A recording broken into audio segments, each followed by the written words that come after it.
Good morning. I'm Greg Stanton, and the organizers of our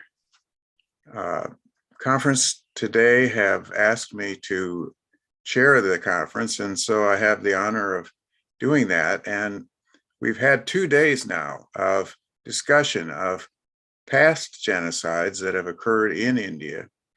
And then yesterday we talked about some of the current signs of impending genocide that we already see in India, some of the warning signs. Those signs are ways that we, I hope, can prevent genocide from again occurring in India. This morning, I just want to talk to you about some of the causes of genocide and how they help us understand what we need to do to prevent it. The genocide that we face in India is not a new phenomenon. India has had several genocides. And of course, what we've seen is that they have similar roots. So today I want to talk to you about how we can avoid it and about what is causing the current crisis. To do that, I want to get back to some of the basic sources, some of the basic causes of genocide. When people ask me what causes genocide, I usually say ethnocentrism. Of course, it's much bigger than that because we have made our ethnicity and our classifications of the world into bigger things than that. The most deadly form of ethnocentrism that we will discuss during this talk is nationalism. It is racism on steroids. And what we would like to do today is explore why it occurs and what we can do to overcome it. Now, human beings are ethnocentric. We're born into cultures that speak particular languages. We grow up in those cultures. We learn their customs and traditions. And we speak the languages of our mothers and fathers. That's why we call them mother tongues. Our languages and cultures provide the symbolic systems we use to think and communicate. And the human capability to use symbols is quite extraordinary.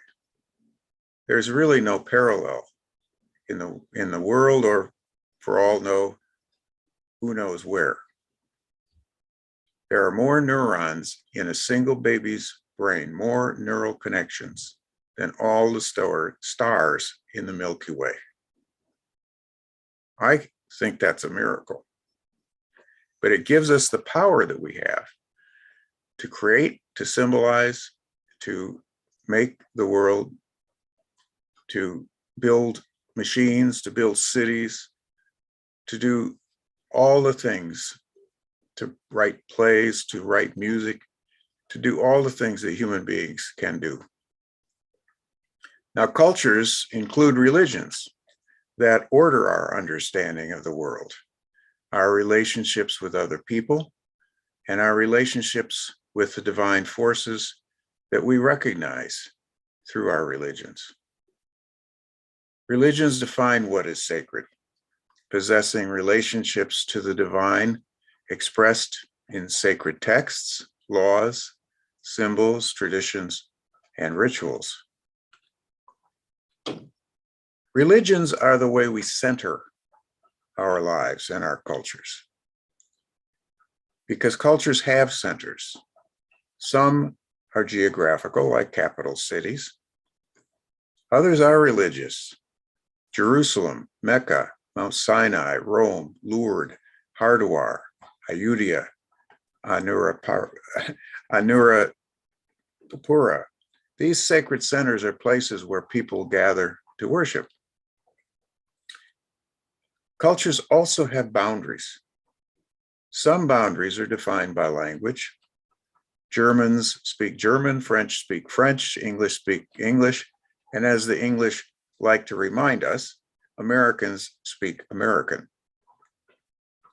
Other boundaries, of course, are geographical, defined by oceans, rivers, or mountain ranges. But today, the most important boundaries between people are cultural. People from different parts of the world have developed different families of languages, different colors of skin, different cultures, and different religions. Because we're ethnocentric, human beings normally prefer to join communities with other members of their cultures. They prefer to be with people who speak the same language. We marry and bear children within our cultures. And so our different ethnicities and our languages persist. So do our different religions. The problem that has plagued the human race throughout our history is that we not only prefer our own cultures, we can't understand people from other cultures. And we don't just avoid them, we question whether people so different from us are even human beings like us. We come to fear them. This is the deadly process of dehumanization. Leaders of genocidal societies call members of other groups vermin or cockroaches, cancers, microbes, or as Amit Shah, the BJP Home Minister of India, called Muslims, termites. Dehumanization is an essential stage or process of genocide because it renders members of the other group not human. So killing them would not be murder. In fact, killing them may even be cleansing or purifying the society. Dehumanization overcomes the normal human revulsion against committing murder. The stages or processes that accompany dehumanization are organization of hate groups and polarization of the society. Hate groups turn us versus them into, if you're not with us, you're against us. Moderates from the perpetrator's own group are called traitors because they are most capable of actually stopping genocide. They are usually the first people to be arrested and killed in a genocide. The polarization process includes the use of propaganda to convince potential recruits to militias and mobs that the real danger is from the group that is targeted. They're portrayed as the real killers who will kill us if we don't kill them first. Genocide scholars call this mirroring. Leaders of genocides project their own intentions onto their victims. Perpetrators mirror the image of their own intentions onto the people they intend to kill. Mirroring is one of the most accurate predictors of what the perpetrators intend to do themselves. Perpetrators of genocide use mirroring to justify their own crimes as self-defense. We've just seen mirroring used by Vladimir Putin to portray Ukrainians as planning to invade Russia when they had no such plans. But it makes the Russian invasion of Ukraine into self-defense. We saw mirroring in the Turkish portrayal of Armenians as traitors likely to join Turkey's Russian enemies. The Hutu Power Hate Radio in Rwanda accused Tutsis of planning to exterminate Hutus, when in fact, it was the Hutu Power Movement that planned to exterminate Tutsis. Social media like Facebook have made dehumanizing and polarizing propaganda fast and deadly. Facebook was the main platform for incitement of the Rohingya genocide. Facebook and WhatsApp, which is owned by Facebook, are now the main platforms for incitement in India. What causes war and genocide is when one cultural group comes to believe that its prosperity or survival depends on eliminating or controlling another group. The cultural center around which the group organizes its life is seen by members of one group as exclusively belonging to its own group. The group develops an exclusionary ideology. It sets boundaries that exclude others. When an exclusionary ideology is coupled with religion, it turns deadly. Exclusion becomes a religious doctrine ordained by God. It becomes a deadly justification for genocide. So what are some of the forces that cause genocide? The first cause of genocide and war is racism. We classify people of different colors from different cultures or who speak different languages as members of a different race. We symbolize those classifications with cultural or racial names.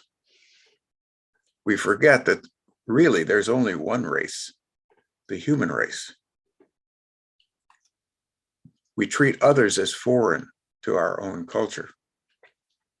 We convince ourselves that because the others are different, they are inferior. Europeans developed this racism into a science, complete with a hierarchy of races, with white people at the top and black people at the bottom. Europeans used this hierarchy as the justification for slavery, which already existed around the world, but which Europeans turned into a massive business in which over 10 million Africans were captured, enslaved, and forced to work on plantations in the Americas to satisfy the European addiction to sugar and greed for commodities. On the Middle Passage across the Atlantic, over 2 million Africans died, a fifth of the, quote, cargo, unquote, which slave ship owners were nevertheless paid for by insurance companies. The slave trade necessitated mass death. It was inherently genocidal. The second cause of genocide and war is nationalism. Nationalism is racism on steroids. It is when we conceive of our racism as an expression or boundary by our nation, in which we claim that our nation is somehow superior to others, in which our nation is endangered, in which we have to go to war to defend our nation. Beginning in the 15th century, Europe developed nation states with navies and armies that explored and conquered the Americas, Africa, and Asia, and created colonial empires. Royal elites engaged in wars with each other until the royalty of Austria-Hungary discovered that intermarriage was a better way to resolve royal disputes. The Austro-Hungarian motto was "Make love, not war." That's why all the royal families of Europe are related to each other. It's also why so many royals were locked up in special homes for people with congenital anomalies. Out of these nation states grew nationalism. In the revolutions to overthrow royal elites, populist leaders discovered that one of the most powerful motivators to convince peasants and merchants to ignore their class conflicts, to unite and take power, was nationalism. If leaders could convince the people that their primary identity was national, not human, they would join armies to conquer other nation states and empires. Nationalism is the ideology that populist leaders are still using to fool their people into supporting them. Donald Trump exploited fear of Muslims and immigrants from Latin America to become president of the United States. When he called immigrants at our southern border robbers and rapists, he used dehumanization to justify putting their children into cages. When he called them illegal aliens, I always wanted to ask what planet he thought they were from. We see this same fear of Muslims and immigrants used by Viktor Orban in Hungary, the AfD in Germany, Marine Le Pen in France, and most tellingly for this conference, Narendra Modi in India. When nationalism is combined with religion, it turns deadly. It turns nationalism into a sacred religion. Those who do not believe in it are following the devil. If they follow some other religion, in fact, they must be killed. Nationalism becomes the driving force for war and genocide. Nationalism in the 20th century caused 2 world wars and cost over 200 million lives. It is the motivation now for Putin's war of aggression in Ukraine. Nationalism, in fact, is the root of fascism, which is centered around nationalism and racism. Nationalism, when it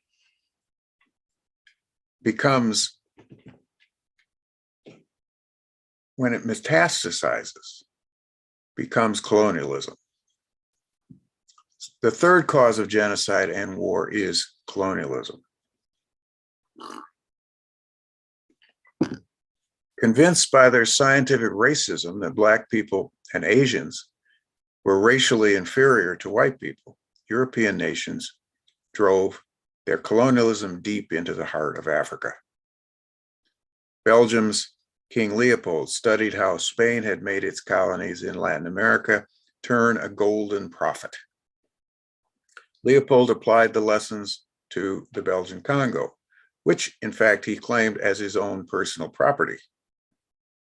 Rubber was a valuable commodity, so Leopold sent his army deep into the Congolese rainforest to force African villages to harvest rubber from trees. If they didn't meet their quotas, his troops cut off the villagers' hands and collected them in baskets to prove their enforcement. As many as 10 million Africans died in the Belgian Congo. Colonialism in the Americas reduced the population of Native Americans and other indigenous people by 90%. 90%. Although many deaths were caused by diseases for which Native Americans had no immunity, estimates of deaths in wars, forced displacement, and starvation are in the hundreds of thousands and possibly in the millions. Whole tribes were massacred, and bounties for Indian scalps were paid by states like Texas and California. The British consolidated their domination of India. They ran an extractive empire that grew raw materials that Britain manufactured into products and machines. The British made Indians grow cotton, but Indians were not permitted to weave it into cloth. Surrounded on 3 sides by salty seas, Indians had to import their salt from Britain.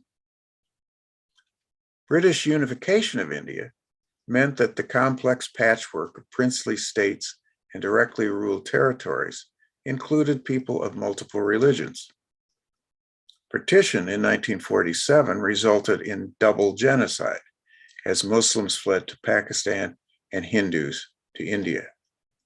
Pakistan became a nation defined by religion as Islamic. But India wisely chose instead to become a secular democracy with freedom for all religions guaranteed by its constitution. Today, in fact, 200 million Muslims remain in India, more than in Pakistan.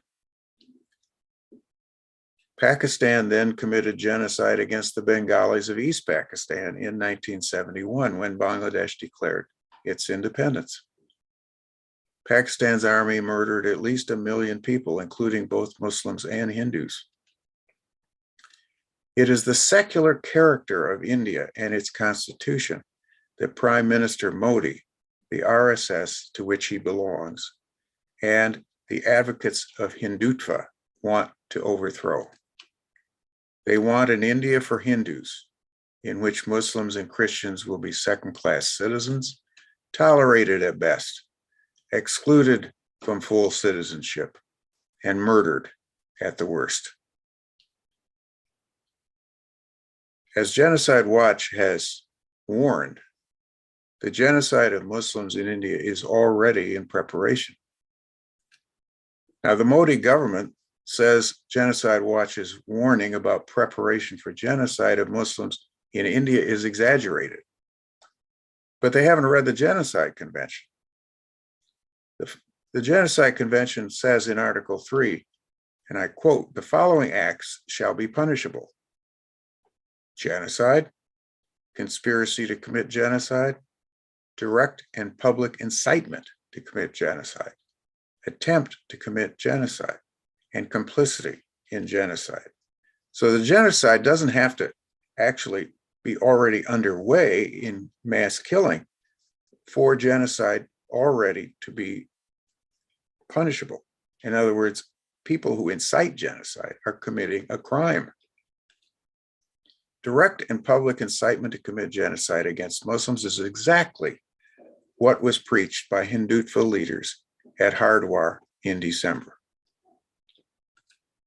I quote, "If 100 of us become soldiers and are prepared to kill 2 million Muslims, then we will win.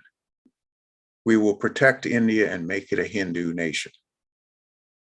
That's a quote from Puja Shakun Pandey, a senior member of the right-wing Hindu Mahasabha political party.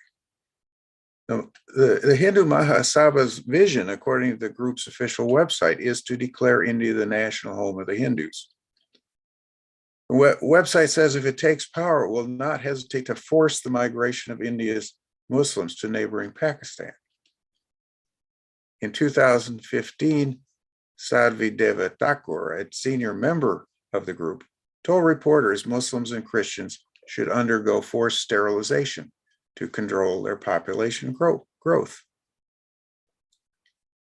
The BJP has its roots in the RSS, a right-wing Hindu group that counts Modi among its members.